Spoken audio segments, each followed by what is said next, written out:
দোয়া হাত তুলেও করা যায়, হাত না তুলেও করা যায়, যেভাবে আল্লাহরে ডাকেন তিনি শোনেন কিনা।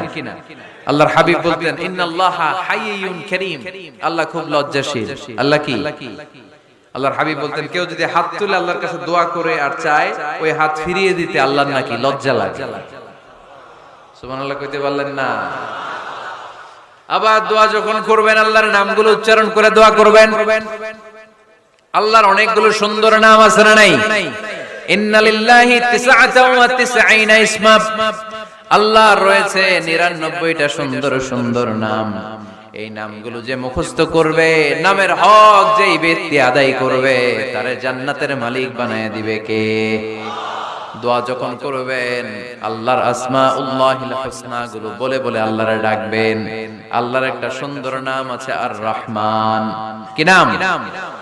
মানে দয়ালু। রহমান মানে কি? দয়াময়। রহমান শেখালেন কোরআন, বানালেন ইনসান, শেখালেন বায়ান।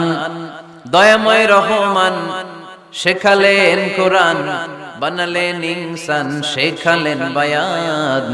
দয়াময় রহমান শেখালেন কোরআন, বানালেন ইনসান, শেখালেন বায়ান। সুবহানাল্লাহ পড়েন। দয়াময় মেহেরবান, তিনি রহমান। এজন্য দোয়ার শুরুতে তারা ডাকেন, বলেন ইয়া রহমান।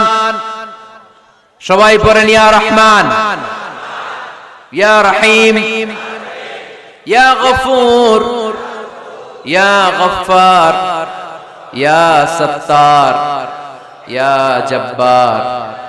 দোয়ার শুরুতে এই নামগুলো ধরে ধরে যদি আবেগ নিয়ে ভালোবাসা নিয়ে আল্লাহরে ডাকেন, দোয়া কবুল করে নিবে কে? এই দোয়ার মাঝখানে যদি এক ফোঁটা চোখের পানি ফেলতে পারেন কবুল হবে? কবুল করবে কে? চোখের পানি ফেলবার চেষ্টা করুন। নিজেকে যত ছোট করে আল্লাহর কাছে উপস্থাপন করা যায়, যত ছোট করা যায় নিজেকে। আল্লাহর হাবিব সাল্লাল্লাহু আলাইহি ওয়াসাল্লাম মহাবিশ্বের শ্রেষ্ঠতম মানুষ, তিনি দোয়ার সময় আল্লাহরে বলতেন আল্লাহুম্মা ইন্নী আবদুক, আল্লাহ আমি আপনার দাস, আমি আপনার গোলাম। ওয়াবনু আবদিক, গোলামের ঘরের গোলাম। ওয়াবনু আমাতিক, দাসীর ঘরের গোলাম, বান্দির ঘরের গোলাম। আমার বাবা আব্দুল্লাহ আপনার গোলাম, আমার মা আমেনা আপনার দাসী। সুবহানাল্লাহ পড়বেন না? কিভাবে নিজেকে ছোট করতে হয় আল্লাহর হাবিব সাল্লাল্লাহু আলাইহি ওয়াসাল্লাম ছোট করতেন। গুনার কথাগুলো স্মরণ করবেন, আল্লাহরে বলবেন আল্লাহ আমি ছাড়া তোমার অনেক বান্দা আছে, কিন্তু তুমি ছাড়া আমার আর কেউ নাই। ঠিক কি না? এভাবে যত ছোট করে নিজেকে উপস্থাপন করা যায় দোয়াতে, এই দোয়া কবুল করে নেবে কে? এরপরে সম্মিলিত যদি দোয়া হয়, যিনি দোয়া করবেন তার প্রতিটা দোয়ার পরে আমিন বলা সুন্নাহ।